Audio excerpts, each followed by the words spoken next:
नमस्कार दोस्तों, मैं दामोदर शर्मा जीकेवी दामोदर सर चैनल पर आपका स्वागत है। दोस्तों,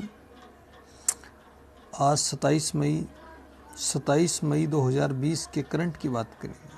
पहला क्वेश्चन है दोस्तों, किस राज्य सरकार ने 1100 दुर्लभ पौधों को विलुप्त होने से बचाने के लिए अपने संरक्षण प्रयासों को उजागर करने वाली रिपोर्ट प्रकाशित की है?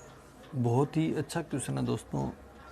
ये उत्तराखंड सरकार ने किया। दोस्तों, ये जो 1100 दुर्लभ पौधे हैं उनसे औषधियाँ बनाई जाती है, उनको बचाने के लिए एक रिपोर्ट प्रकाशित की है। दोस्तों, जब उत्तराखंड की बात करोगे तो उत्तराखंड का जो मुख्यमंत्री है त्रिवेंद्रम सिंह रावत उसका मुख्यमंत्री है। उत्तराखंड की राजधानी जानते ही हैं, देहरादून उसकी राजधानी है। उत्तराखंड सरकार ने कोविड-19 के लिए उसने एक ऐप लॉन्च किया। दोस्तों, दृष्टि ऐप लॉन्च किया। याद रखना, कोविड-19 के लिए जो ऐप लॉन्च किया है उस ऐप का नाम है दृष्टि ऐप लॉन्च किया उसने। अच्छा, एक और बात रखना यहाँ पर, बेरोजगार युवकों के लिए उसने होप ऐप लॉन्च किया, ये भी याद रख लेना। दोस्तों, उत्तराखंड की और बात करोगे तो उत्तराखंड के अंतर्गत भारत का पहला राष्ट्रीय उद्यान है जिम कॉर्बेट राष्ट्रीय उद्यान उत्तराखंड है। भारत का पहला राष्ट्रीय उद्यान है। अच्छा, जिम कॉर्बेट का दूसरा नाम क्या है? एली कॉर्बेट इसका दूसरा नाम है, ये भी याद रख लेना। कई क्वेश्चन तैयार होंगे आपको।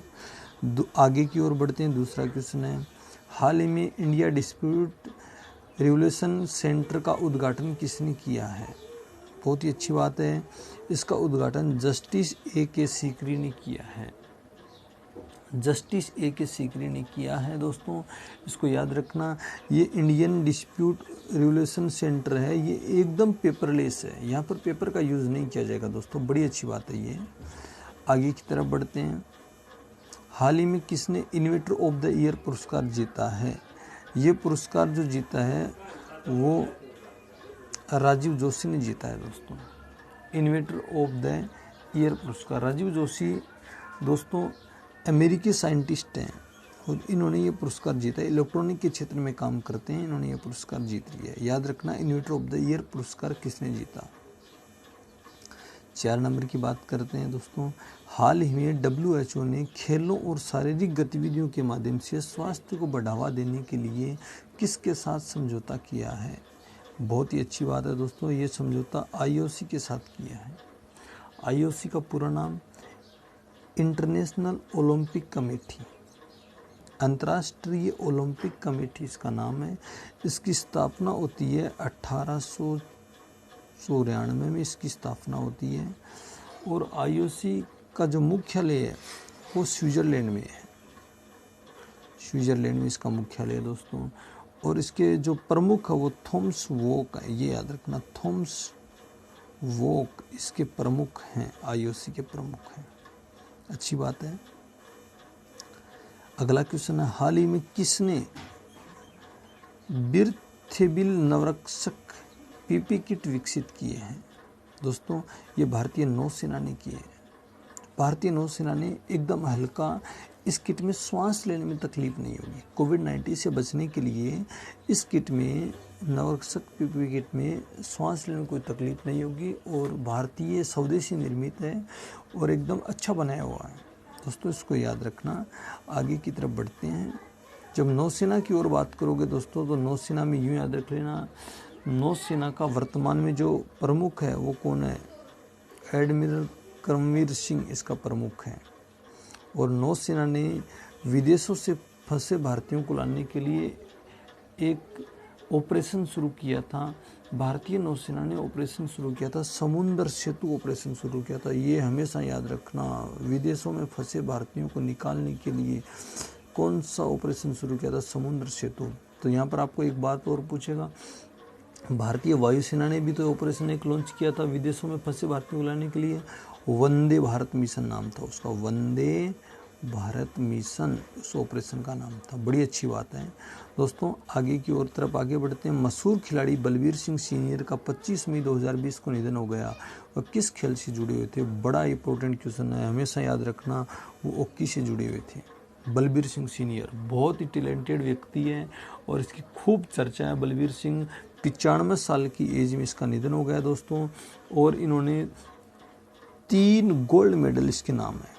1948 याद रखना, 1948 लंदन ओलंपिक, 1952 हेलसिंकी और 1956 मेलबोर्न। तीनों में गोल्ड मेडल इसने जीते हैं और अपने खूब इसने गोल भी किए हैं, तो खूब इसकी चर्चा भी है। अच्छा खिलाड़ी है। इनके नाम की आत्मकथा भी लिखी हुई है। इनको पद्मश्री भी मिला हुआ है और रणजीत सिंह अवार्ड से भी इसको सम्मानित किया गया। बड़ा हॉकी का बड़ा अच्छा प्लेयर है दोस्तों, याद रखना बलबीर सिंह सीनियर। 7वें क्वेश्चन की तरफ आगे बढ़ते हैं दोस्तों। चांद की कृत्रिम मिट्टी बनाने का पेटेंट किस भारतीय संगठन ने हासिल किया? आप अखबार पढ़ते हो तो अखबार में आया था, इसरो ने किया है दोस्तों। ये है क्या, पहले तो ये समझना। चांद की कृत्रिम मिट्टी बनाने का पेटेंट इसरो ने हासिल इसलिए किया दोस्तों, जैसे चांद पर रोवर भेजे जाते हैं, मंगल 2 भेजा गया था, वो थोड़ा असफल हो गया था। उसी प्रकार उस मिट्टी का परीक्षण किया जाता है। पृथ्वी की मिट्टी और चांद की मिट्टी अलग अलग हैं, तो इसलिए भारत सरकार या भारत इसरो है वो पहले चांद की मिट्टी अमेरिका से लेता था और अमेरिका इतनी महंगी देता था भारत को, मतलब 1 केजी मिट्टी के 1000 रुपये के आसपास लेता था और मिट्टी चाहिए थी 60 से 70 टन के आसपास मिट्टी की आवश्यकता थी, तो लगभग करोड़ों रुपए वो भारत से लेना चाहता था। तो इसरो ने तमिलनाडु के सेलम के पास एक चट्टान है, 2 गांव है, उसकी एक चट्टान है, वहाँ पर वो मिट्टी पेटेंट किया था। और वो जो चट्टान है ना, उस चट्टान का जो रंग है वो चंद्रमा की मिट्टी के समान है, तो वहाँ की उसने पेटेंट तैयार कर लिया। अब भारत को अमेरिका से वो मिट्टी लेने की जरूरत नहीं पड़ी। अब भारत सरकार है, इसरो है, दूसरे देशों को वो मिट्टी बेच सकेगा। तो मतलब भारत आत्मनिर्भर बनने जा रहा है, धीरे धीरे अपने क्षेत्र में काम कर रहा है दोस्तों, बड़ी अच्छी बात है। अगला question, FICCI ladies organization FLO का राष्ट्रीय अध्यक्ष किसे नियुक्त किया है?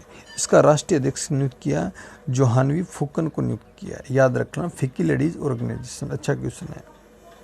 9वें क्वेश्चन की ओर बात करते हैं दोस्तों। विश्व थायराइड दिवस कब मनाया जाता है?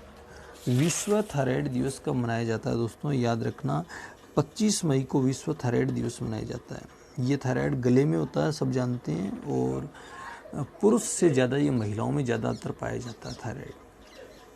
अंतिम क्वेश्चन की ओर बढ़ते हैं। ये तो अच्छा क्वेश्चन है, चर्चा का विषय। लॉकडाउन में साइकिल से बीमार पिता को गुरुग्राम हरियाणा से बिहार के दरभंगा ले जाने वाली 15 वर्षीय बेटी का नाम बताइए, जिसने साइकिलिंग फेडरेशन के प्रस्ताव को ठुकराकर पढ़ाई को प्राथमिकता दी है। उसका नाम, सब अखबार पढ़ते हो तो दोस्तों, ज्योति कुमारी उसका नाम है। लॉकडाउन में फंस गई थी। प्रवासी भारतीय हैं जो लॉकडाउन में फंसे हुए आज भी चल रहे हैं और उस समय से चलते आ रहे थे। लॉकडाउन के बाद उसको घर आने का कोई रास्ता नहीं था, तो इस जो ज्योति कुमारी है वो अपने पिताजी के साथ रह रही थी, तो उसके पास खाने का पैसे समाप्त हो गए, तो उसने अपना सामान बेच करके इस ज्योति कुमारी ने साइकिल खरीदी। साइकिल खरीदने के बाद वो अपने पिताजी को साइकिल पर बिठा करके लगभग 1200 किलोमीटर के आसपास चली है। 15 साल की बेटी चली है दोस्तों। बहुत ही साहस का काम किया इन्होंने अपने व्यक्तिगत तौर पर।